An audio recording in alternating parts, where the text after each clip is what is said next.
Hi, everyone. Welcome, welcome. We're so happy to have you all here and all these incredible panelists.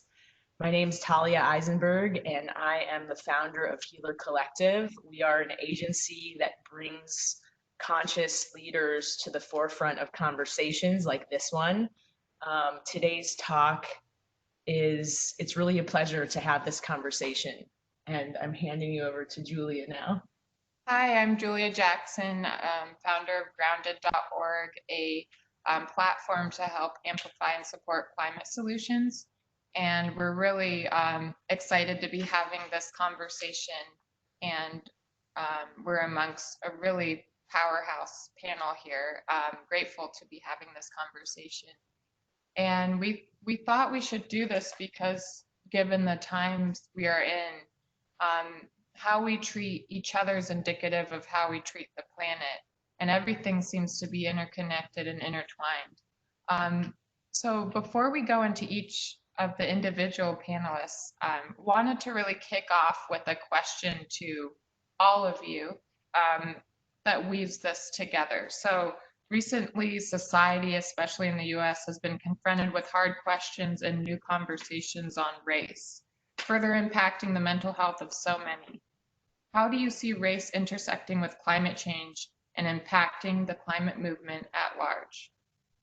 So anyone can answer this question.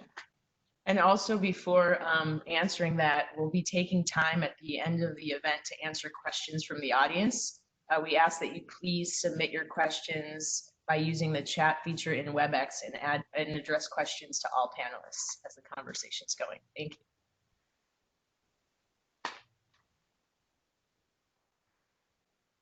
So anyone can answer this question.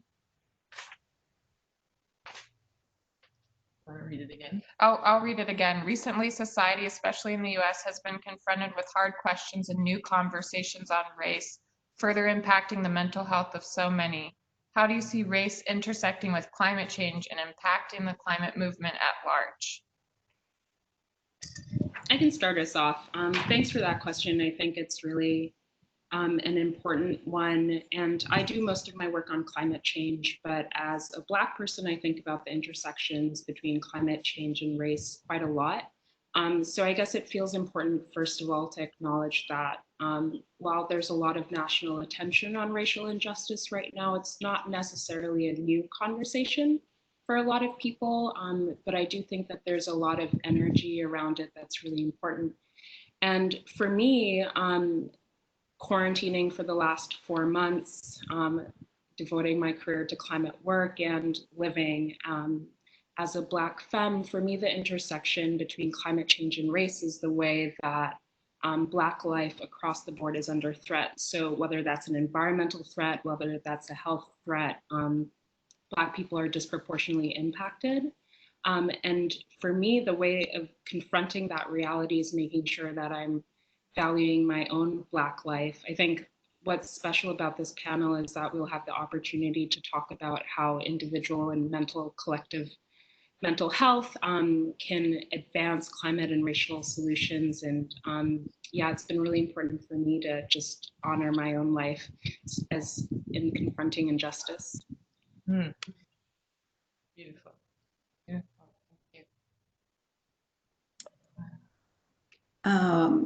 Again, also thank you for the question, and I really appreciate Alma's comments.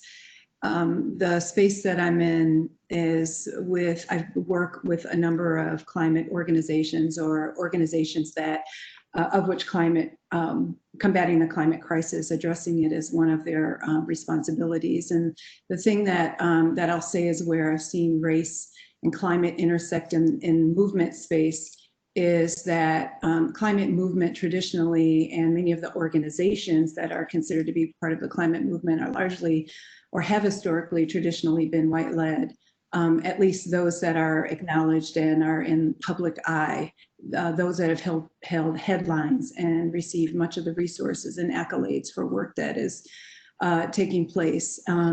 And so a lot of the framing of issues, policies, and solutions has been led largely by these groups. Now, over the past couple of decades, there's been a real concerted effort by communities on the front lines of the climate crisis to put their voice to raise concerns that and the issues that their communities are confronting. And it's taken a lot of time, but we see more and more people of color, communities of color, who are on the front lines of the climate crisis, moving more into conversations around policy, around solutions.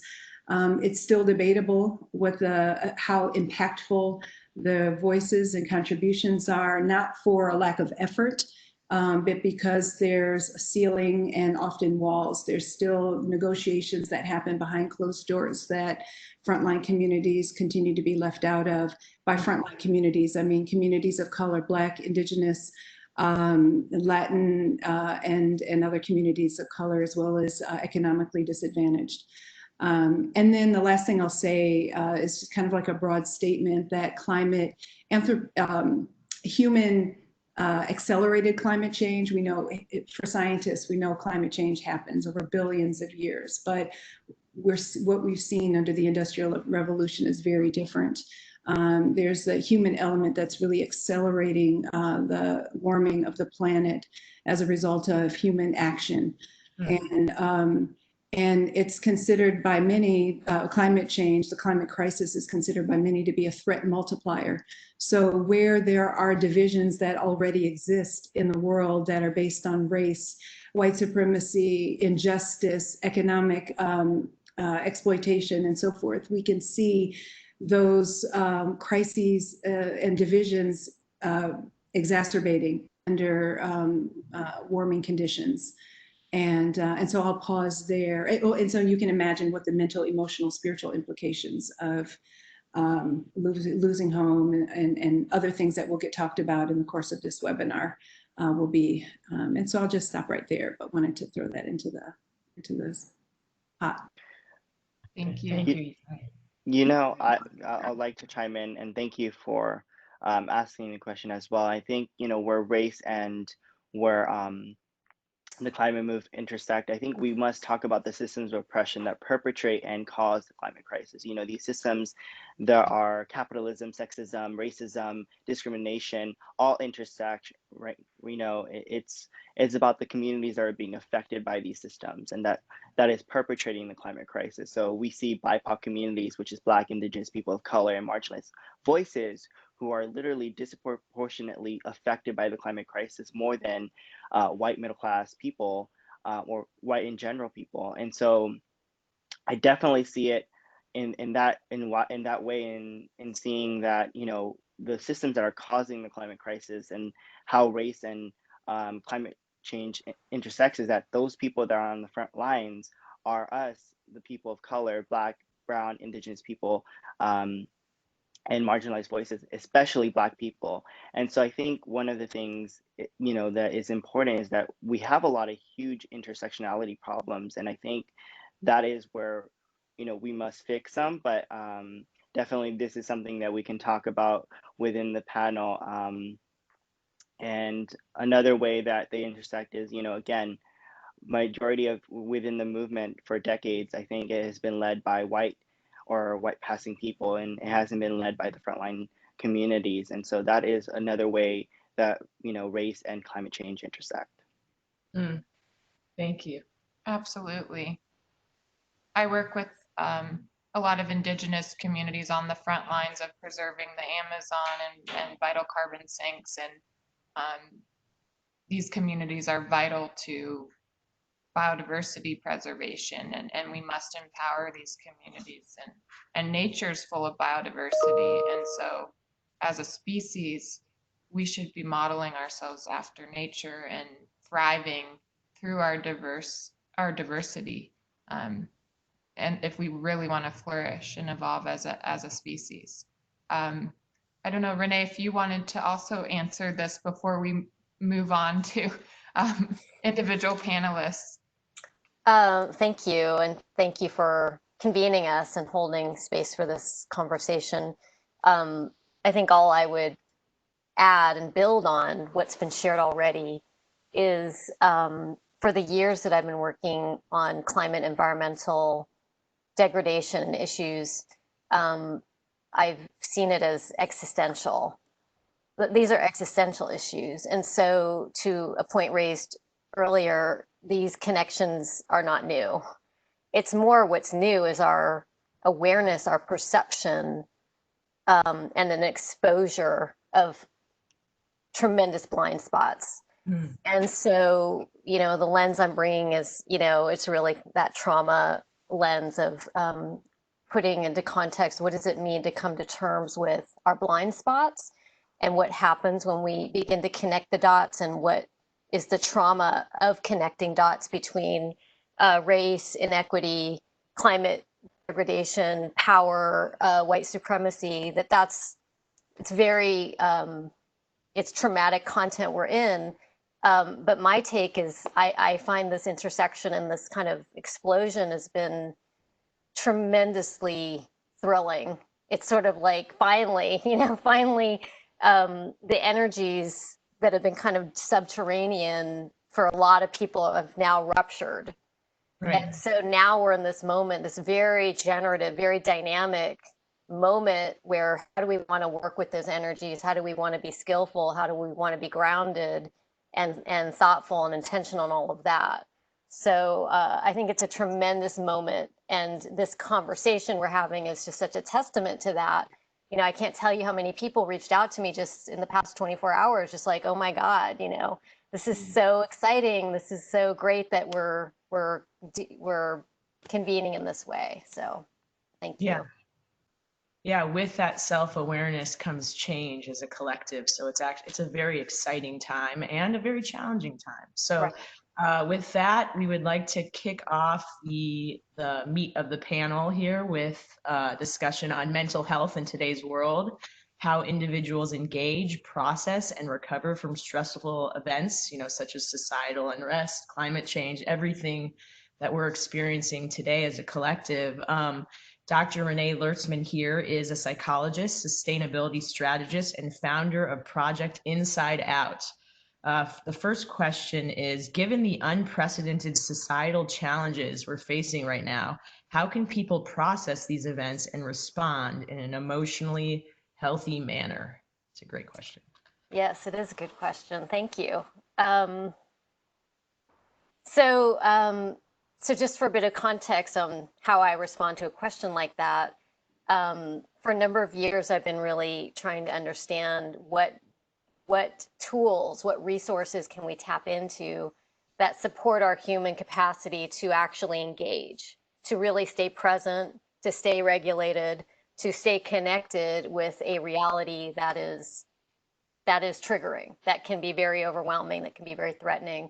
And so where I go to, and this is not the be all end all, right? We all have our toolkits. Where I go is I go to what do we know already that's been established within the clinical mental health kind of domain of insight, best practice, and expertise. So I'm very inspired by people who work on the front lines of trauma, both individually and in communities. What can we learn and glean?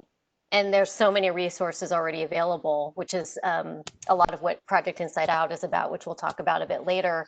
So in response to that question, the way I engage with that is to go back to what are those almost like these key insights. And it comes back to, and we talked about this before we went live, about recognizing the fundamental need to connect first and foremost with ourselves. And the psychological term, clinical term is attunement. So our ability to attune with our own experience and to bring as much compassion, kindness, curiosity, and inquiry into our own experience. Because when we're not doing that, and a lot of us engage in policing ourselves. I shouldn't be feeling this. I should be feeling more optimistic or hopeful or energized or whatever. All that is just siphoning energy. That is a waste, right? It just kind of takes us out of our experience. So when we can stay connected with, wow, like this is painful. This is hard. It makes sense how I'm feeling. it makes sense. And then kind of scaffolding ourselves, befriending ourselves, that then naturally informs how we then relate and connect with each other, and how we show up in a way that gives each other permission to be ourselves, to be wherever we are right now. And as you all know, I think we all know on this call, that paradoxically allows us and enables us to be far more open and capable of then engaging with, okay, now what do we do? You know, what do I do? What's the right action for me in this moment?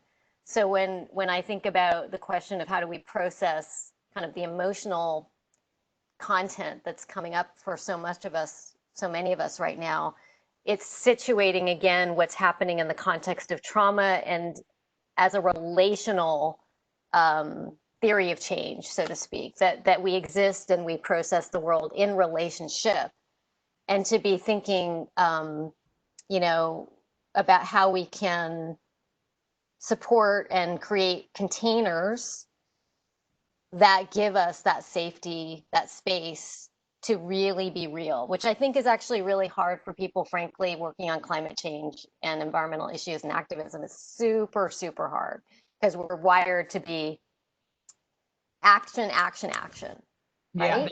Yeah, And that's a brain. yeah, it's a bypass, right? It's a flight out of our experience. It's a kind of a manic defense. So, you know, as much as we can stay grounded, stay in our body, stay rooted with the earth, stay connected with ourselves and with each other, and just bring that attention to our experience, that's fundamental. Thank you so much.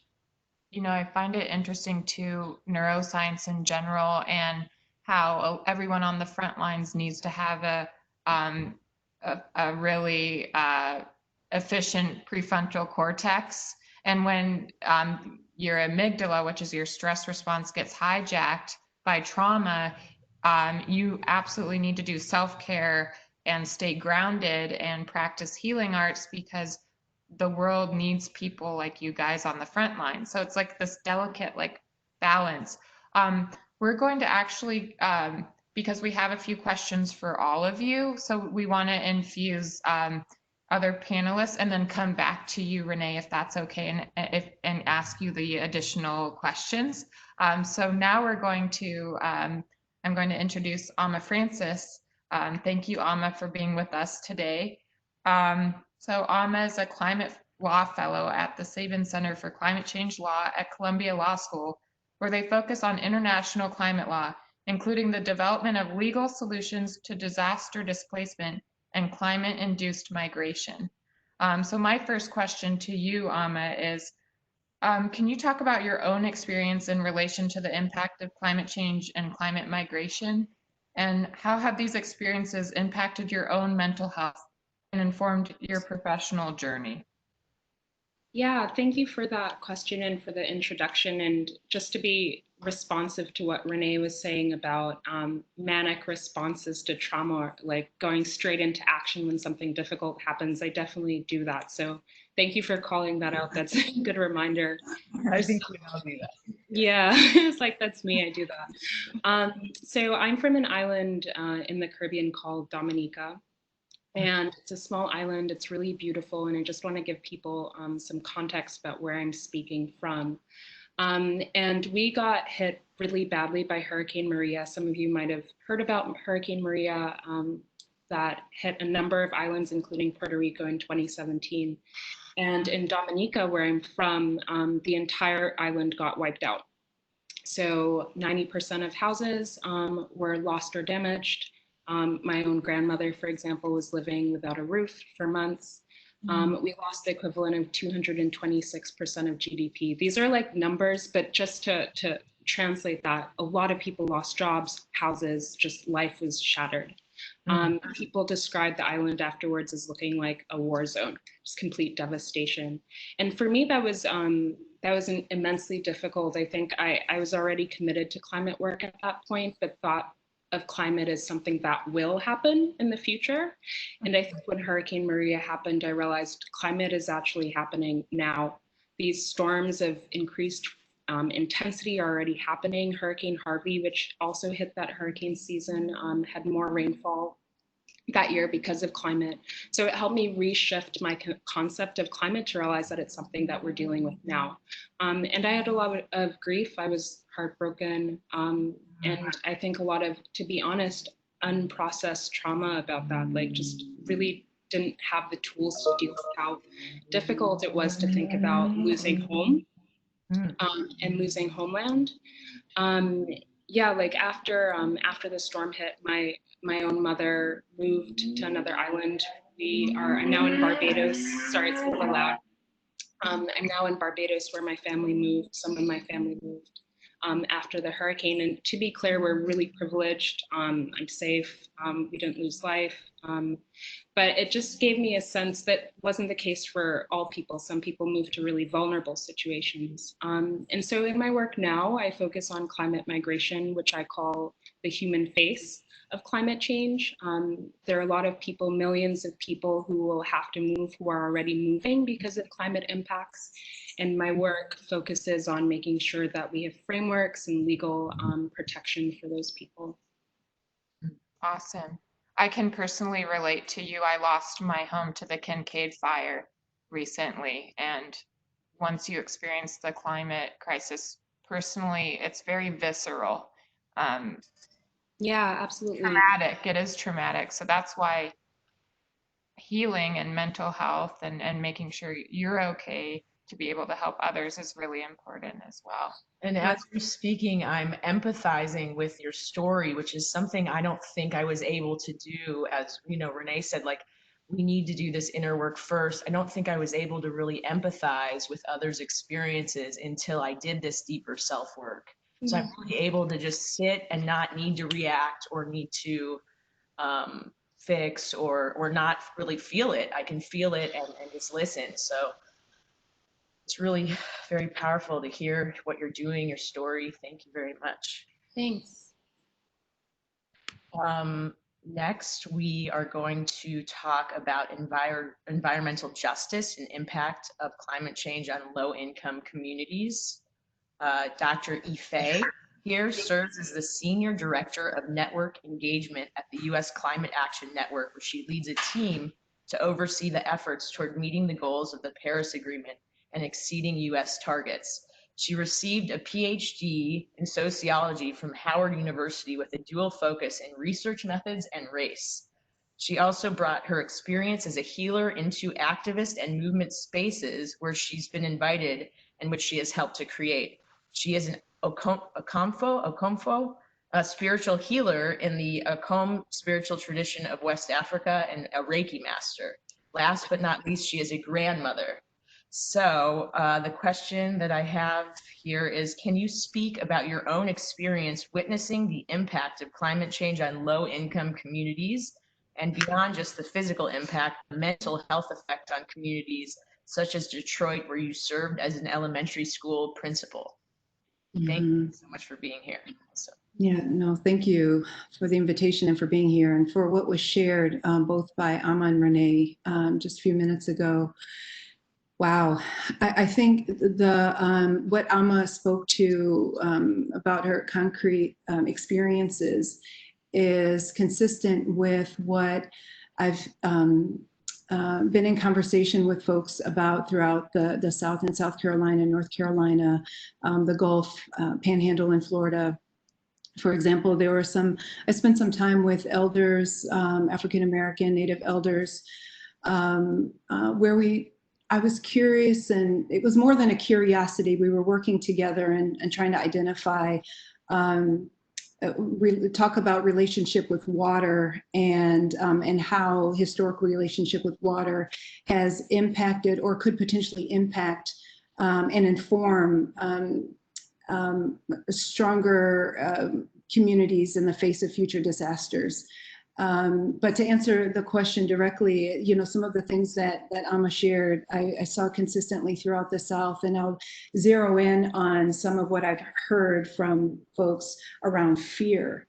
And, you know, in the moments of, and even what you just shared, Julia, with losing your home, the sounds, fear that is generated by, that has lasting impacts. The sound of high winds, of storms, of crackling fire, of these sounds that trigger these moments where you're reliving the trauma of that's associated with those disasters, the potential loss of life, loved ones, losing material possessions that have meaning and value, the fear of separation of families, of loved ones, of being forcibly removed, not knowing where your children are, not knowing where your parents or loved ones are, the fear that comes, whether it's real or perceived, of the inability to be able to provide for oneself and one's family. So these came up in stories and conversations that I have been in with folks.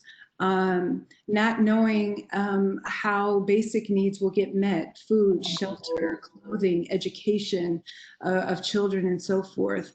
Among immigrants, people who are fearful of their immigration status being discovered and the impact that that has on not receiving resources and support that's very much needed, but that fear keeps the people from accessing it and from being able to reach out to address needs that that come up, not knowing, the fear of not knowing what will happen next.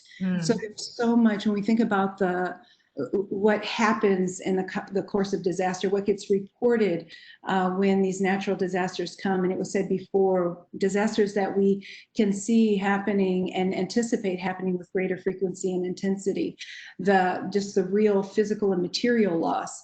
And then there's, for those who survive these crises, there's the lingering impacts of the trauma, the PTSD, the emotional labor, the pain that gets that people have to process through, and at the same time that children, for example, are being forced to adjust to new schools and do homework, and not sometimes not knowing where the next meal or where their home is going to be at the end of the day. And then these confounded with pandemic conditions that we're seeing here under COVID. One of the predictions by scientists with the warming climate is that more pandemics will see more of these as the world warms. So, systems, practices, policies. I appreciate what Kevin said earlier, just situating this all within the system, the broader system. I just want to note before giving some specific examples that systems, practices, policies that are unjust, fuel these fears and exacerbate their many and varied expressions and impacts. So like in many Black, Native, Brown communities of color, economically challenged communities, the fear can create distrust, which leads to an unwillingness to ask for help or to receive it when offered. And it also drives people to withdraw from the communities that they had been a part of, to the extent that these networks still exist, and then take and receive support from others. Often in moments of disaster, the worst in people come out, which is expressed as theft and intimidation, domestic violence, gender-based violence, exploitation, and other forms of disregard of life. So there's also that confounds the emotional and impact and stress following disaster. And then the laws and that value some people's lives over others, these laws multiply the negative impacts of climate change and climate accelerated disasters in the short or long term. So where there are men's lives valued over women, white people's lives valued over people of color, middle class and wealthy people's lives over poor and economically challenged communities, and so forth. So we see that these values that are reflected in laws and policies get manifest in practices. And we see where, for example, in Florida, where some of the folks I spoke to, I'll give some examples from there, nursing homes moved residents with little to any communication with their families about where they were located. So this created a tremendous amount of confusion and pain over the uncertainty of where their elders were in their family. Children having to move to different schools, facing the pressure of having to adjust. after having lost homes, possessions in some cases, and in some cases, I mean, loved ones, seeing loved ones die in front of them. And we saw instances of suicide increasing among young people who actually, a young person, for example, whose case I can remember committing suicide after having seen the loss of his parent. So there are so many different examples that can be given. People who are left homeless and left to the whims of generous individuals because no statewide or municipal level plan is in place. Once that generosity is revoked, then people are left having to fend for themselves without having some sort of plan or preparation in place. So as you can imagine, all of the emotional impact, the spiritual impact, the mental impact on all of that is tremendous. And among particularly vulnerable populations, the young, the elders, people who are differently abled, who are reliant on wheelchairs and other support, people who are gay, lesbian, bisexual, transgendered. We saw cases where transgendered people were turned away from places, oh goodness, I'm forgetting the name of them, but places, the places where folks go to receive support immediately following a disaster. They might have all women shelters, transgender people being turned away from shelters because they didn't fit what whoever was running the shelter defined as a woman, or was not acceptable under these conditions. So the impact of that is tremendous. And I know that there's another question that gets to the positive side or element of this. This is all really heavy, which is why, part of the is simultaneously doing that internal healing, spiritual, whatever that work is to take care of one's heart and soul, as well as keep one connected to healthy and loving people and relationships is really critical to stay present in this work, knowing how harmful and how devastating so much of it is, and being able to really show up and be present and strong and positive and committed to bringing about the change that's needed at the level and scope that it's needed. Thank you so much. I heard a fire truck yesterday and it triggered me. And for me, what's been extremely helpful for my own trauma around losing my house and almost losing my life to the Kincaid fire is transcendental meditation. And I'm so thankful that every day I have a grounding practice that really puts me back in my body. And I can snap out of it a lot faster because of that. And had I not had that tool, maybe I would have been carrying more trauma because of the fire. But I deeply empathize with all the displacement, all the communities and future climate refugees and climate refugees that are existing today, and a lot of the communities that are contributing the least to the climate crisis but are experiencing the greatest impacts of it. Yeah, and I think then the question is, how can we make these tools for healing more accessible? Yeah. But yeah. For sure. Yeah, we want to get to Kevin real quick.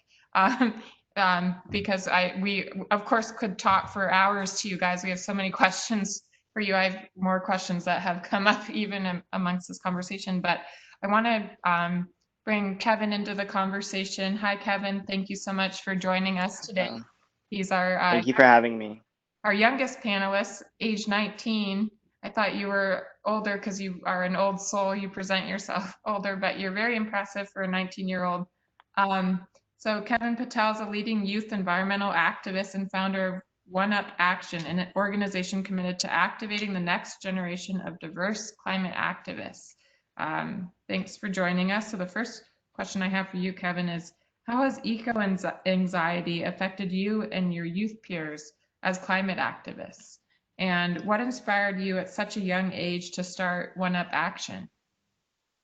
Yeah, I'll start with the first question. I think, eco-anxiety has affected me in such a huge way. I started this work 8 years ago when at the age of 14 or at actually the age of 12, when I really, understood food insecurities and food prisons. You know, our community, I live in South Central Los Angeles, and we live in a food prison. So I definitely was advocating and seeing a lot of my peers not knowing about food prisons and where food comes from. You know, a lot of them thought it comes from fast food. So I definitely wanted to educate my peers and fellow students on where food came from, right? But second semester of my sixth grade year, you know, I was affected by heart palpitations, and that really just, you know, in a matter of minutes, my life, you know, shifted and changed dramatically, and I've never been the same, you know, ever since. That I understood that not only me and my community is being affected, but everyone else, my peers, are being affected by the air pollution, smog pollution, the food insecurities, the just a disproportionately affected, you know, people of color and BIPOC communities. I saw that we're not only being affected by those issues, but we're also being affected by the fossil fuel infrastructure that's in our communities. And so, with that being said, you know, I'm going to go back to eco anxiety and how that, you know, all relates to it. I think it, you know, fear is something that, you know, comes up into this panel, is like fear of that happening. I think that in itself, because of what I've experienced and what I've seen in my community, that is something that has affected me. And I also see it in my peers, is that they fear that, that they fear that we're not able to save or solve the climate crisis because it's happening around the world and continues to happen, and a lot of governments are not taking adequate action to solve the climate crisis. And so, um, you know, I think that fear, you know, leads back to eco anxiety and, you know, the lack of sleep that we get. Usually a lot of us organizers, especially me, I hardly sleep anymore because you know, it's always in organizing mode. It's something that I have to stay up, and I'm going to be fairly honest with you.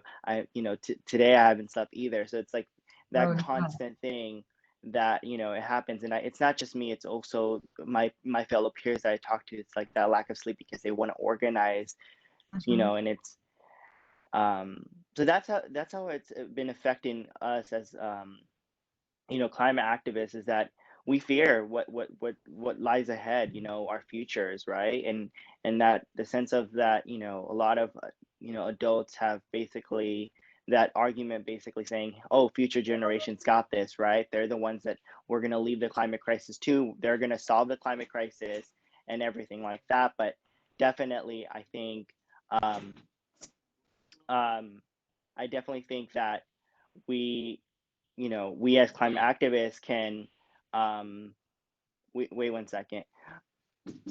Wait 1 second. Oh, no worries. um, you know, once he comes back online, I actually, Kevin, have a question for you on how do you feel relief from this eco anxiety? Like, or is it by building community? Like, what's your antidote? Great question. Yeah, definitely. I do apologize about that. Oh, no No, worries. we love it. It's humanizing. Yes.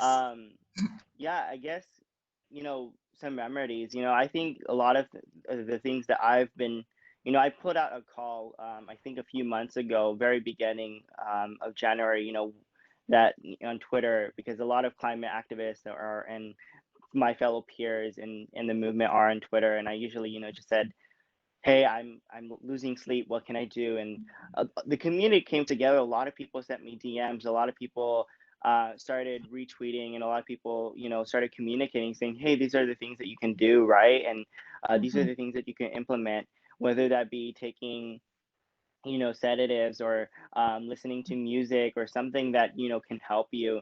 And definitely understanding that the climate crisis can be fixed. It's just that we all as humanity need to come together and, you know, start fixing it together, right? And so I think that's the one thing that kind of takes the fear away, is that this climate crisis can still be solved, right? There's a window of time that we still have left, and that we can still solve this.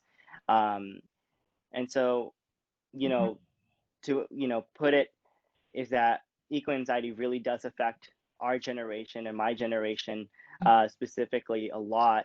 But yeah, and to your second question, what inspired me to start One Up Action? One Up Action was really about stepping up your action. If we as young people can mobilize tens and millions of young people around the world to take to streets and demand climate action, then we can definitely come into our communities, our local communities, and start taking the action, whether that be by planting trees, whether that be, starting a community garden. But definitely it was also in the sense of, me being in the climate movement for 8 years, seeing that a lot of marginalized voices, especially BIPOC communities, weren't getting the resources um, resources to take action. So definitely One Up Action was started to provide resources to youth advocates and change makers. Thank you so much, Thank you, Kevin. thank you. Before we go back to Renee, I wanted to remind all the listeners that they're in the box. You can submit any questions you might have for the panelists, and we'll try and get to them. We want to be mindful of the time we have. If you guys, if we go over 5-10 minutes, is that okay with you guys? Panelists? Panelists? Thumbs up. Okay, great. Okay, So- great. Okay, so there is someone that asked a question, but why don't we go back to Renee. Renee real Yeah. quick so we can. Hi again, Renee. Okay, today you're making an effort to bring together psychologists and activists with a very inspiring project, Inside Out. Can you talk about the inspiration behind the organization and its big picture vision, please? Sure, thank you. Gosh, so much to respond to and what's been shared.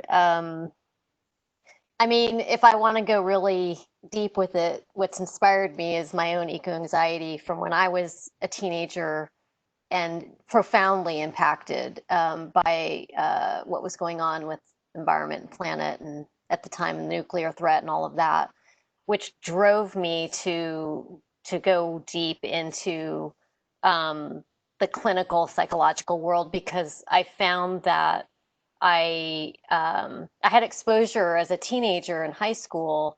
I had an aunt who was studying a lot of psychology, and so I would go to her house and I would open up these books and I would look at them and I'd read about grief and trauma and melancholia and mourning. And I thought, my gosh, this is describing what I'm seeing around me with how we are not and coming to terms with our ecological threats. And to me, just those dots seemed really connected from so many years ago, where it's hard for me to imagine engaging with climate and environmental issues without that understanding of trauma, basically, which was not a popular concept when I introduced it in the early 90s, by the way. And so it's quite tremendous that we're now talking about this and naming it. Naming it is so huge. So fast forward to Project Inside Out, which is an initiative funded by the KR Foundation, who invited me very generously to imagine what is a dream project. And I thought, well, what is a dream project is creating tools and resources that are accessible for anyone working on the front lines of climate environmental work to learn, some best practices and insights, particularly from the clinical world. So it's a translation. It's an act of translating into, work that is more honed in clinical context. What does it look like when it's applied to mass scale activism, mobilization, organizations, community work? And so Project Inside Out, the heart of it is we have an advisory group of amazing clinicians who've been looking deeply at climate change. Leslie Davenport, Caroline Hickman. We've got a number of people who are just people who inspire me and have been mentors for me. And through that work with this advisory group and partnerships with other organizations such as Green Faith, Global Action Plan, a number of amazing groups, we have been developing these resources and tools. And so we're ramping up to share some of this out in October. We've got a summit. And I'll just share before I wrap this up that one of the things that is very exciting to me about Project Inside Out is that we've created these, what we call these guiding principles, which is an attempt to distill, like, what are these insights that are broad enough for anyone, especially our target audience, our organizations on the front lines. And those 5 guiding principles relate to, I think, everything we've been talking about today, but hopefully are really kind of clarifying. You know, the first is being attuned. So attune to with ourselves, with each other as a team, but deeply attune with the communities that we are working with, like in a very deep level, be able to tune into what are the anxieties, the trauma, the fear, the aspiration, the ambivalence, the conflict, like tune in and do our due diligence to listen, listen, listen. Reveal is the second guiding principle, which is tell the truth, be truth tellers. You know, a lot of climate folks feel like we have to be positive and solutions oriented and cheerleaders, and that's just not psychologically coherent, frankly. You know, we as humans respond to truth, but it's how we tell the truth and really being thoughtful about what supports us and engaging with what's real and what's true. So reveal is the second one. Convene is about organizations, see yourselves as conveners. Like you are host of conversations. That's your job. That's your role, to catalyze the creativity and the energy within all of your people and your stakeholders.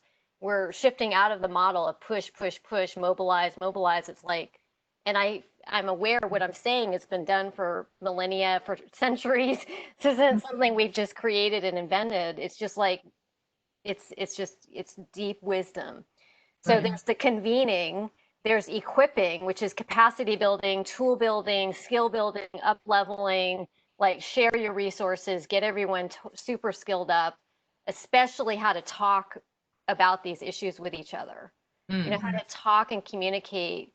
I mean, we've just heard just in the past few minutes, you know, we're hearing about the distrust, the trauma, the way, how hard it is to engage people in these conversations.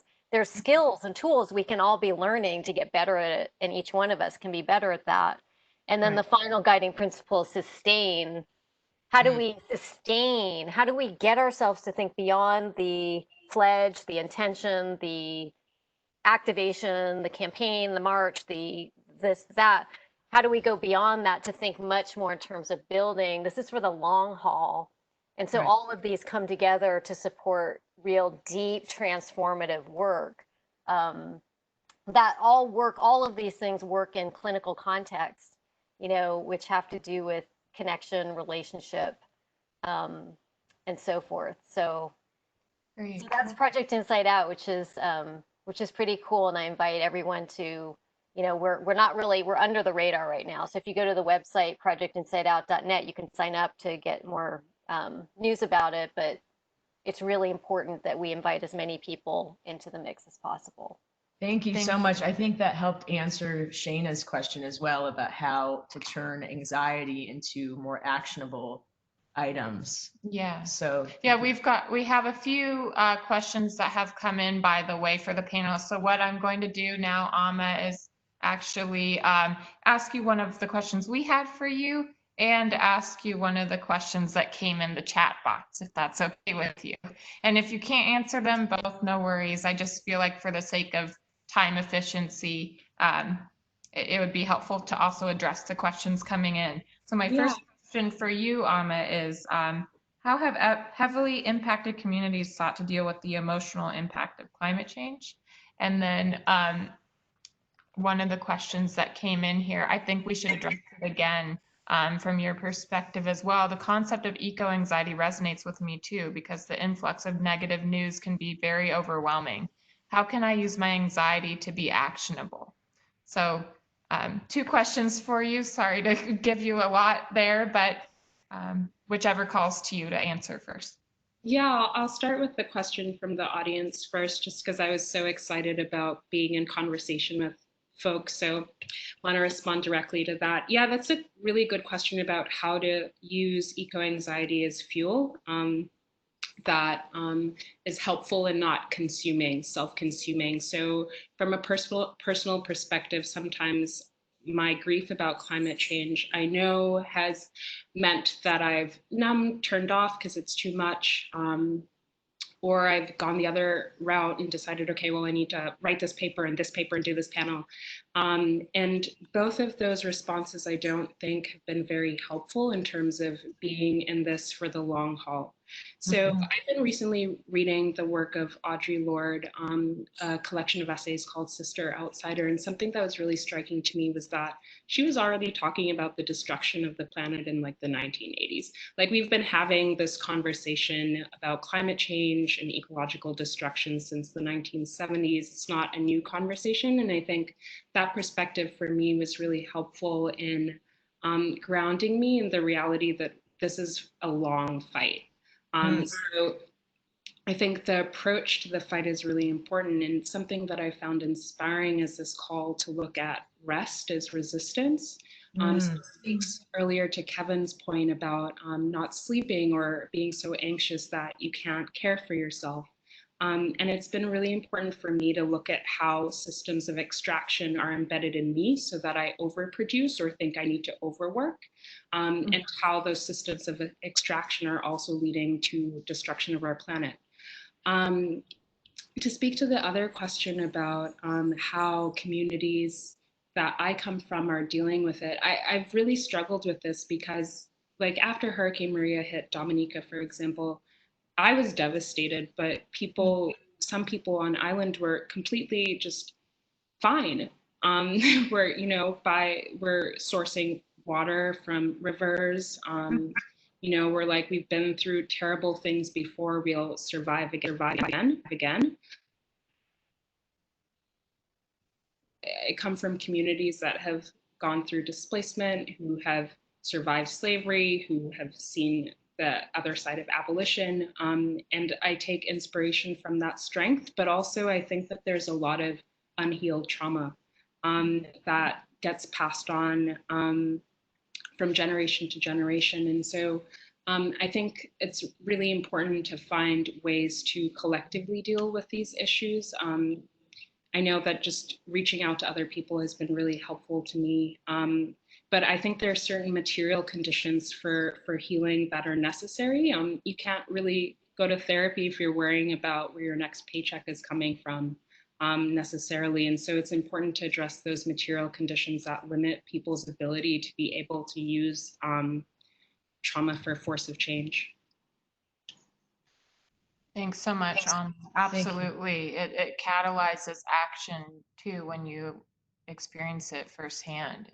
It grounds it in reality that the climate crisis is not something that's 100 years out. It's right here and right now. And we've got 10 years to really turn this around. And I think sometimes that pressure, I empathize with that because, people in this movement, I feel like we put a lot of pressure on ourselves to try and do something. But I think it's only through community building, convening, and having each other's backs that we really feel like we're not alone in this. And that's what helps me as well. Food for my soul is recognizing all the doers out there that are really putting all of their energy towards this. We're not alone. So thank you for all your work and all of you, really. Beautiful. Yeah. Why don't we because there's a lot of questions coming in, you guys. So we won't be able to address all the audience questions. I'm so sorry, but one here is from this question here. Yeah. Let's transition to Ife. We're going to transition. So another important tool we feel is listening to Indigenous wisdom. For me, that's something that helps me when I am in a struggle, is tapping into elders and those that came before us of different cultures who hold that earth wisdom. Ife, in your journey to hone your personal works as a healer and in your time spent with Indigenous and African American elders, what advice or wisdom can you share from these leaders about how to address eco-anxiety, both individually and as a community? Great, thank you for that question. That's obviously a whole lot of can be taken to answer that question, but there are a couple of things that when I look at it all, a couple of things that really stand out that I see emerging as consistent themes. One, I would say, is relationship, and connection. Mm. Another is remembering. And the third is doing something. And so going back to that first one, so being in relationship, and I've heard it come up before, forgive me, I don't remember, there are a couple of folks who said it, but being part of or seeing oneself as part of a larger community, neighborhood, the community that's geographically centered or could be spread out around the world, but some way of connecting and being a part of another human community, and also seeing oneself as part of a natural world community, seeing oneself as in relationship with trees and water and nature and so forth. I was recently in conversation with a Anishinaabe elder who shared with me that one way she would when her children were acting up, she would have them stick their hands in the dirt or do something. I laughed. It was hilarious. It's something that I had my granddaughter do before. She was upset. So I said, just go stick your hand in the dirt and stay there until things shift. And that's like a light example, but it's something that kind of speaks to a way of what happens when we feel connected to our environment and when we feel connected to a community. So relationship is important in dealing with I would say that eco and anxiety. Yeah, remembering, so being grounded and having a kind of understanding of some of the old ways. There are ways that for example, among Native folks around the world, so Native to in this land, as well as Native people in other parts of the world, have their creation stories say a lot about how they view themselves in relation to the world and the environment. And it also says a lot about how they treat and regard nature and other beings in the world. And so there's something to being grounded and having an understanding in those old ways, that some of which stem from creation stories and some of which just get passed on. And I can't assume, I'm not going to assume that everyone has something that gets passed on in their families, but for those who have the privilege of having grandparents or great-grandparents that they've known or heard about, listen for those stories of, how they did certain things, how they survived hardship. And so being grounded in the memories is so important, because it also, where the relationship keeps us connected with one another in this time and space, the memories help us connect across time and space. And then the last thing, do something, I would say, this is do something to contribute to the change. Whatever that change, if it's however big or small that you would see yourself being. There is no small. It's all big if it's something that you are committing to do. So what are the personal rituals or practices that you can do for mental, spiritual, emotional health? I think, Julia, you shared that transcendental meditation supported you at a period and perhaps continues to in different moments. But to discover what that something is within one's personal life, participating in events or group ceremonies, committing to make some sort of change in your life, like not using single-use disposable products, for example, if you want to do something to shift things or to impact things in the world beyond. It's one person, but there's a ripple impact, and there's the knowing in your own spirit that you're doing something. Join in action, nonviolent direct action, or something if you want to ramp it up and take it to another level. Boycott something, or engage and participate in a movement activity, something that's connected and moves toward a goal along with others. So these are some different ways that doing something can also help to alleviate that eco anxiety, because there's this sense that that you're contributing to something bigger through your actions, and that has a tremendous, it can have a tremendous impact on one's own spirit and mental and emotional health. Right. By taking action, we change the way we think and the way we see the world. And so it's very powerful for And positive. I would just want to add that what that action is and what that means for each of us is incredibly unique, right? So like finding what that is for you and where your stretch is. That's right. Really kind of reimagining what action means, because I think we have this idea it means like, oh, I have to suddenly do, go at that whole other level. Well, not necessarily, right? Right. One day at a time. It's the Lincoln analogy to sharpening the axe, spending a third of his time sharpening his axe, and then 2/3 of the time striking. It's like we're all needing to invest in our own personal health and well-being. And a few of you on here, I hope you don't mind me saying this, are actually Reiki masters, and Reiki as an energy medicine has been a tool for me. I practice Reiki. I'm level 2. So really, it really is a tool for mental health and well-being. And there's so many different emotional, spiritual grounding practices that can really get us through this crisis that all these crises that we're up against.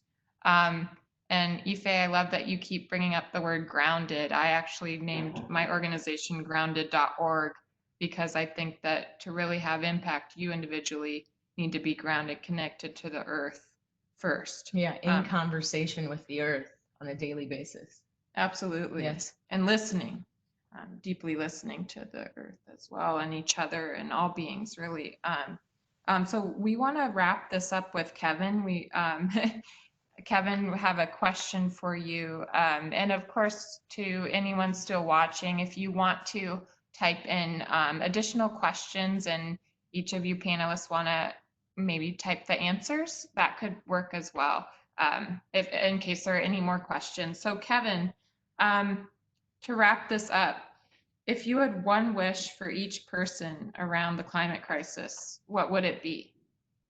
I'm gonna, yeah, definitely. I guess I'm gonna switch the question a little bit around if you don't mind. I think one thing that I wish for everyone is, to put it simple, the climate crisis doesn't exist, right? And I think also that the systems of oppression that are perpetrating and causing the climate crisis to be totally eradicated, because it's only affecting BIPOC and marginalized voices and the frontline communities that are being affected by the climate crisis the most right now.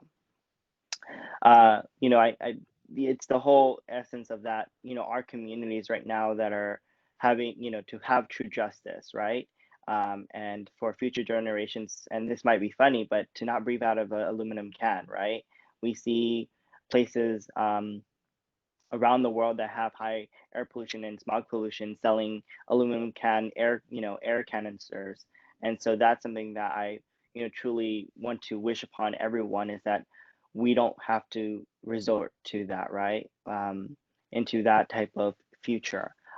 So I think also, if I did have one wish, is that everyone just, stays grounded, is able to meditate, right? And able to reflect on what they need to do for their own self and see if they want to take action, right? It's those small steps, even though, you know, they might be small steps, there's something that is big and that make change. So yeah. Every action matters. Yes. That's beautiful. I always have this motto, and I use it for my organization. It's saving the earth one action at a time, right? And so if you're doing it within your community, whether you're doing it in your, in local government, advocating for things, it's still those actions add up, and all together we can truly make a difference. Sure. If we string all those actions together, we have real change, lasting change. And it takes everyone, the community, the globe. And it starts from the ground up too. It's going to take all hands on deck, all sectors of society. Like, this is our shared earth. We're a collective species on our only home.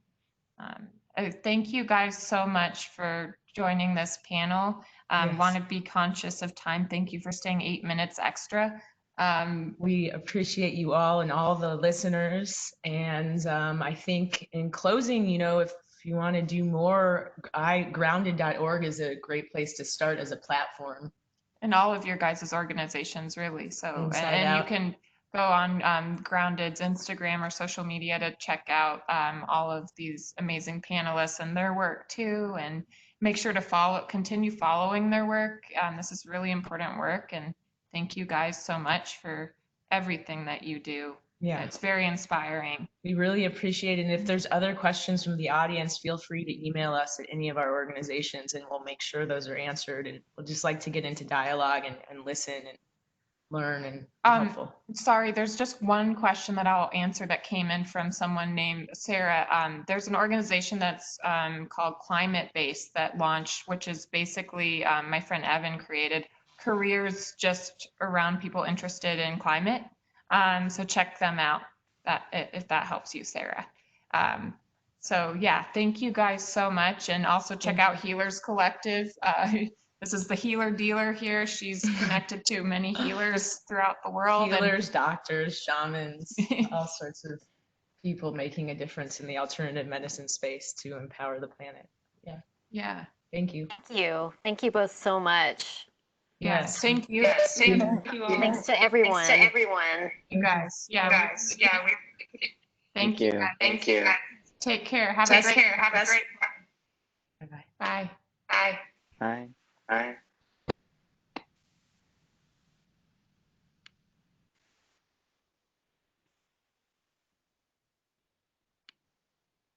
Hey, Alma. Hey, Renee. Hi. Hi. Ooh, that's a I big was hoping